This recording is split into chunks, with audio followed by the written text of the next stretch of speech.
नमस्कार। सच्ची मुठभेड़ के फेसबुक और यूट्यूब लाइव चैनल पर आपसे मैं मुखातिब हूँ एक नए कविता संग्रह पर चर्चा के साथ। कविता संग्रह है चांद पर लाजो और कवि है विनोद द्रव्याल राही। हिमाचल प्रदेश में विनोद द्रव्याल राही एक उदीयमान कवि है। गत 20-25 वर्षों से ये कविताएं लिख रहे हैं और विभिन्न पत्र पत्रिकाओं में छप रहे हैं और 2021 में इनका रुद्रादित्य प्रकाशन प्रयागराज से ये चांद पर लाजो शीर्षक से कविता संग्रह प्रकाशित हुआ है। कविता संग्रह मुझे भी प्राप्त हुआ। प्रथम दृष्टया जब मैंने कविताओं को पढ़ा या थोड़ी सी नज़र डाली तो प्रारंभ की करीब कोई 10-12 कविताएं पढ़ी, क्योंकि शायद उस वक्त इतना ही समय था, तो कविताओं ने मुझे ज़्यादा प्रभावित नहीं किया। लेकिन जब मैंने गंभीरता के साथ द्रव्याल राही की कविताओं को पढ़ा तो बहुत कुछ चीज़ें सामने आई और राही की रचनाशीलता से रूबरू होने का मौका मिला। और कुछ कविताएं इस संग्रह में मुझे ऐसी मिली जिन्होंने मुझे अंदर तक झकझोर दिया, और कुछ कविताएं ऐसी भी हैं जो देखने में बड़ी सहज हैं, लेकिन जिस तरह की संवेदनाएं और भावनाएं और जिस तरह की अभिव्यक्ति हुई है वो जाहिर है विनोद द्रव्याल राही को एक बड़े कवि के रूप में हमारे सामने लाती है।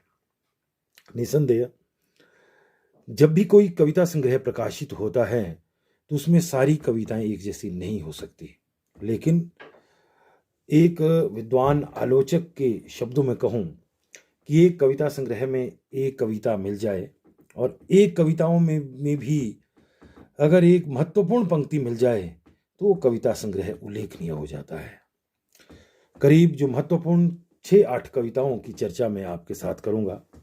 कवि राही का जो मंतव्य है उसको मैं पहले इनके ही कविता पर दिए गए उनके वक्तव्य से आपको स्पष्ट करना चाहता हूं,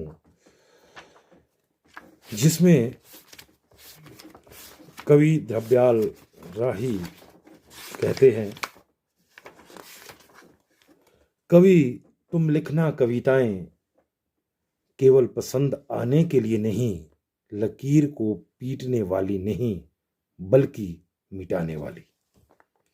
वहीं दूसरी ओर कविता संग्रह की जो प्रारंभिक कविता है, इस कविता में कवि लिखते हैं, लिखता है पढ़ता है कविता को दिन में कई कई बार, तौलता है हर मात्रा हर शब्द व्याकरण को अपनी नज़र अपने नजरिए के तराजू से, ताकि कविता का भाव उद्देश्य कल्पना शक्ति दे सर्वोत्तम क्षमता। ये कविता का कवि का कविता के प्रति दृष्टिकोण है। इसमें कोई दो राय नहीं है कि अपने जीवन काल में हर कवि जो कविता संग्रह तक पहुंचता है वो कहीं ना कहीं अपने लेखन को एक नजरिया देने का प्रयास करता है, अपने लेखन को कविता को परिभाषित करने की कोशिश करता है, जिसमें मैं खुद को भी सम्मिलित मानता हूँ। मैंने भी परिभाषित करने की कोशिश की है कविता को, जहाँ मैं कह रहा होता हूँ कविता शब्दों की तर्कश से निकली ऐसी वानगी है जिसमें एक रूह होती है, जहाँ बंद होती है आदमी की जुबान वहाँ कविता बोलती है। विनोद द्रव्याल राही भी अपना कविता के प्रति दृष्टिकोण कुछ यूं ही स्पष्ट करते। 2-4 कविताएं पहले मैं आपके साथ साझा कर लूं, जहां से विनोद द्रव्याल राही की रचनाशीलता हमारे सामने आती है। एक कविता है नजरिया, उल्लेखनीय कविता है। बहुत जल्दी मैं कविता पढ़ूंगा जो कम समय में ज्यादा से ज्यादा चीजें हम इस संग्रह की कवर कर सके। व्यक्ति की सोच और जरूरत के साथ रूप बदलता है नजरिया, जैसा शीर्षक है उस शीर्षक को उसी रूप में कविता द्वारा परिभाषित किया।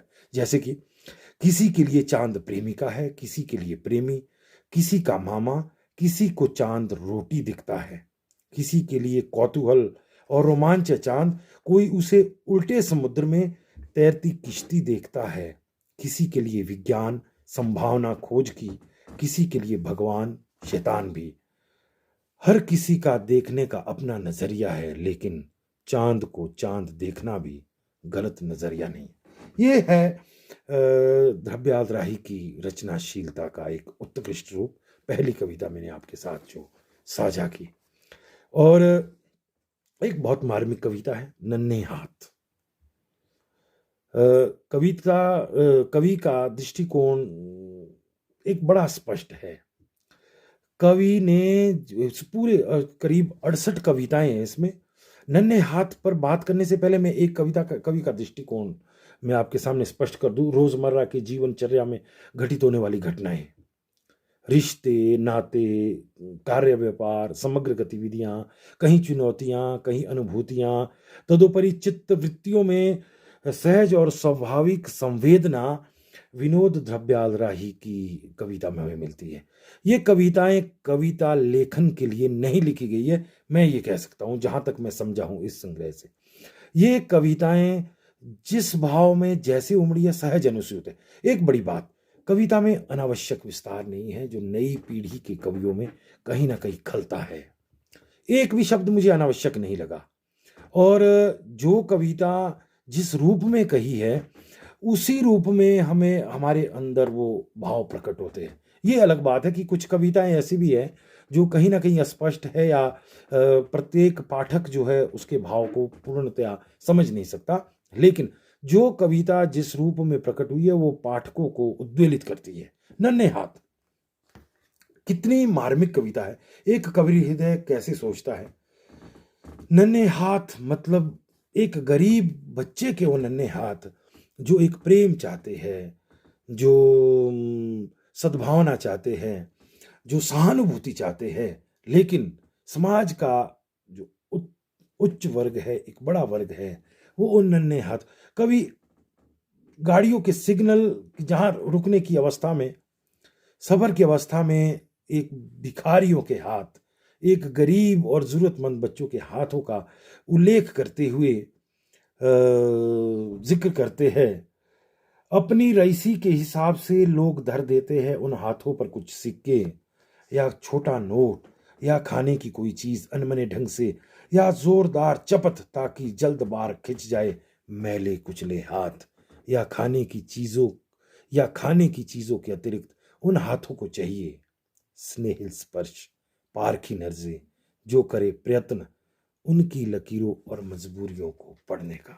यह कवि की संवेदना है, ये कवि हृदय की भावना है जो हमारे सामने प्रकट होती। समाज में अनेक तरह की दुश्वारियां, अनेक तरह की विडंबना है।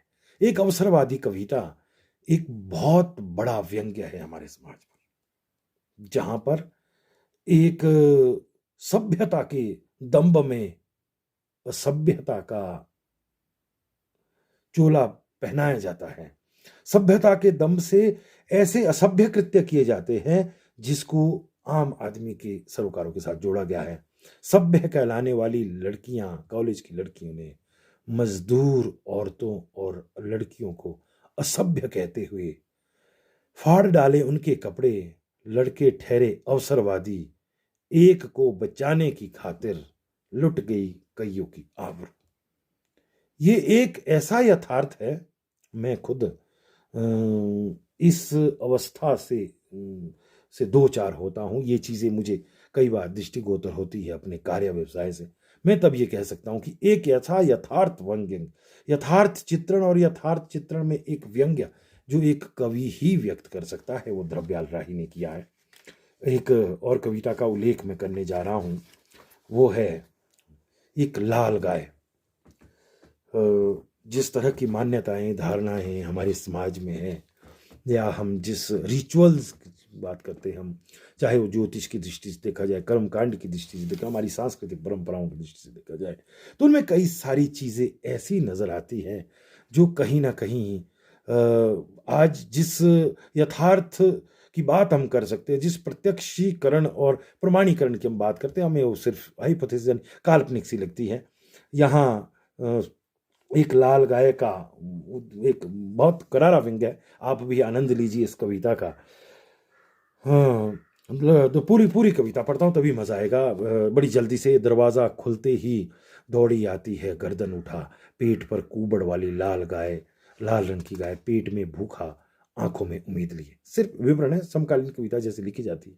खाली हाथ दे घुमा लेती है गर्दन एक बार, फिर दूसरी नजर से जैसे टटोलती है मेरे भीतर अपने दूध के अवशेष, लौट जाती है मायूसी से। बहुत बड़ी बात कवि कवि ने, बड़े गंभीर गहरे अर्थ है। गुड़ रोटी के लिए ताकना होगा उसे कोई और दरवाजा, असली चीज अब निकल रही कविता। सिर्फ 3 पंक्तियों में कविता बनी। मेरी कुंडली से टल गई है अब ग्रहों की कुदृष्टि। बाकी पूरा संपूर्ण अर्थ आप स्वयं समझेंगे। अब हम जो इस कविता संग्रह का महत्वपूर्ण पक्ष है, वहां उस पक्ष में जाने से पहले मैं एक कवि ने किसी अवस्था विशेष को लेकर के कविता संग्रह सृजित नहीं किया है। जैसे जैसे वक्त पड़ा, जो जो भावनाएं उमड़ी, वो हूबहू वैसी रूप में कविता को में ढाल दिया अपने हिसाब से। चौगान स्थानवाचक कविता है, बड़ा मजा आया। चौगान नाहन का हो, चंबा का हो, या सुजानपुर टिहरा का हो, इन तीनों चौगान में बड़े बड़े बड़े बड़ा आनंद से मैंने भी कुछ समय बिताया। मेरे सामने वही तस्वीर सामने आ गई कि मिंजर का चंबा के चौगान को केंद्र में रख करके कवि इस चौगान का जो वर्णन करता है कि चौगान में जो जीवंतता, एक सजीवता कवि ने लाई है, वो अपने आप में इनकी काव्य कला की परिचायक है। सदियों से हरता आया अपनी शरण में आने वालों की कुंठा और परेशानियां बांटता आया है दर्द चंबा का चौगान। चौगान का मानवीकरण ये द्रव्याल राही की काव्य कला का परिचायक है और बहुत बेहतरीन ढंग से इससे पूर्व पूरे चौगान का एक काव्यात्मक वर्णन, हम पूरी काव्यात्मक यात्रा में जाते हैं। चांद पर लाजो एक औपन्यासिक चेतना की छोटी सी कविता है, लेकिन एक जो कथानक है वो कथानक अपने आप में एक कहानी के रूप में या एक प्रतीकात्मक के रूप में हमारे सामने घड़ करके आते हैं, और वही केंद्रीय कविता भी इस संग्रह की है। अब इस कविता के मैं महत्वपूर्ण पक्ष की तरफ जा रहा हूं, जहां कवि के नाते, रिश्ते, संबंध और मानवीय चेतना उभर करके आई है। मां शीर्षक से लिखी हुई कविता एक अलग सा रूप में प्रस्तुत की है। मां पर बहुत कविता मैंने भी लिखी और बहुत बहुत कवियों की कविताएं मैंने मां पर पढ़ी है, सब ने अपने दृष्टि से, लेकिन जो यहाँ मां के रूप को जिस तरह से उभारा है, जिस उपेक्षित अवस्था के बाद भी मां की एक संवेदनाओं को जिंदा रखा है, वो निसंदेह मां का रूप और ज्यादा उभर करके निखर करके सामने आता है। कब की नजर में सब कुछ सह कर भी कह रही है सदा, पति परमेश्वर, पति के चरणों में परम गति है, भले ही पति के जीते जी भी नाम की ही रही है सुहागन। एक नया रूप, नई अवस्था में किस संघर्ष के बाद। एक कविता का जिक्र मैं और करने जा रहा हूं, मैं वो बीच में रह गई थी, बहुत महत्वपूर्ण कविता है। नदी शीर्षक से 3 कविताएं, इस 3 भाग इसमें आए। उसका जो तीसरा भाग है का एक अंश में उद्धृत कर रहा हूं। आसान नहीं है नदी होना, नदी होने का अर्थ है मां होना, जीवन देना, अपनी कोख में समुद्र समाये रखना, एक तय गति और सीमा के भीतर बहना, गति और सीमा का उल्लंघन करने पर नदी कह दी जाती है बाढ़। ये 2 पंक्ति की जो कविता है, आखिर की गति और सीमा का उल्लंघन करने पर नदी कह दी जाती है बाढ़। नदी सहती है चुपचाप, उसमें कूद कर जान लेने वालों का दर्द, तड़प, सिसकियां। नदी के भीतर ही होता है छोटी मछली पर बड़ी मछली का अत्याचार। बड़ी महत्वपूर्ण कविता, प्रभावी कविता है, और उसमें कवि का एक अपना शिल्प है, अपना मुहावरा है, अपनी भाषा है। बड़ी सहजता से, बड़ी स्वाभाविकता से, कोई भी आरोपण ऐसा नहीं लगता कि किसी शब्द को जबरदस्ती समायोजित किया गया है या किसी भाव को जबरदस्ती उड़ेला गया है। सहज रूप से जो भाव बनते हैं अपनी काव्य सृजन क्षमता से, वो इन कविताओं में हमें अनेकों बार परिलक्षित होता है। पिता के, मैं जो बात आपसे कर रहा था, पत्नी को केंद्र में रह करके अनेक संदर्भों में कवि की कविताएं प्रकृति से शुरू होती है, पुराणागिनी है, यह क्या है प्रिय, और इससे आगे उदास मत हो, मुझे याद है कहीं ना कहीं, सुनहरी यादें क्यों नहीं आती तुम। पत्नी को केंद्र में रखकर लिखी गई कविताएं हैं। घर बड़ी महत्वपूर्ण कविता है, जहां, क्योंकि जब पुराने घर के साथ हमारी संवेदनाएं जुड़ी होती है, उस ईंट पत्थर लकड़ी या उस अवस्था के साथ हमारी भावनाएं वैसी जुड़ी होती है जैसी इंसानी रूह और इंसानी रिश्तों के साथ जुड़ी है। घर के बदलती, सदा मुस्कुराने वाली दादी उदास रहने लगी जब से तय हुआ नया घर बनाना, पुराने को उखाड़ कर जाना। ये इस पूरी कविता में हमारे सामने वो तस्वीर पैदा हो जाती, सामने आ जाती है, पूरी तस्वीर बन जाती है कि एक बुजुर्ग जिसकी उस घर के साथ भावनाएं जुड़ी हैं, जब वो घर टूट रहा होता है तो वो घर नहीं टूटता, उस बुजुर्ग को ऐसे लगता है कि मैं स्वयं टूट रहा हूं। ये किसी के घर की भी अवस्था जो है वो द्रव्याल राही इस कविता द्वारा प्रकट करते हैं, जब हम पुराने घर को तोड़ करके नए घर बनाते हैं। पिता शीर्षक से कविता लिखी, लेकिन पिता यूं ही नहीं कहते, एक अनुकरणीय और उल्लेखनीय कविता है जिसका उल्लेख किया जाना चाहिए और जिसे बार बार पढ़ा जाना चाहिए। अब और इतनी लंबी कविता है और इसको एक अंश में इसका उद्धृत करूंगा, फिर दूसरा अंश उद्धृत करूंगा और कविता स्पष्ट हो जाएगी। विनोद द्रव्याल राही स्वयं पिता भी है, बेटा भी है, पोता भी है। और विनोद द्रव्याल राही जब स्वयं पिता है तो आज उनको पिता होने का एहसास भी हो रहा है। जब वो बच्चा था तो क्या अवस्था में था। कभी जरूरी काम छोड़ टेलीविजन में खो जाता, पिताजी टेलीविजन बंद कर देते, कहते यह कलाकार अपना भविष्य संवार चुके, तुम सफलता की पहली सीढ़ी से भी कोसों दूर हो अभी, किताबों को मित्र बनाओ, सुनहरी भविष्य की कल्पना करो। पिताजी कहते, मैं सोचता हूं यूं ही कहते रहते हैं पिता। जब आखिर में इस कविता का जो समापन होता है तो कवि की मार्मिकता प्रकट हो जाती है। अब जब बेटे लिखते मिटाते हैं, कभी सुबह जगने में देरी करते हैं, आवश्यक की अनदेखी करते हैं, कभी आपस में झगड़ते हैं, हताश होने लगते हैं, तो पिताजी के शब्द दोहराता हूं, पिताजी को सही पाता हूं। विनोद द्रव्याल राही की जब ऐसी कविताओं से हम गुजरते हैं, निसंदेह हम भी उत्साहित हो जाते हैं, आनंदित हो जाते हैं, बड़ा आनंद पाते हैं। जैसा एक साहित्य का, कविता का पाठक किसी कविता संग्रह को, कविता को पढ़ करके आनंदित होता है, वही आनंद विनोद द्रव्याल राही की जिन चुनिंदा कविताओं का पाठ मैंने आपके साथ किया, जिनकी चर्चा की, उनसे हमें प्राप्त होता है। एक संग्रहणीय संग्रह है।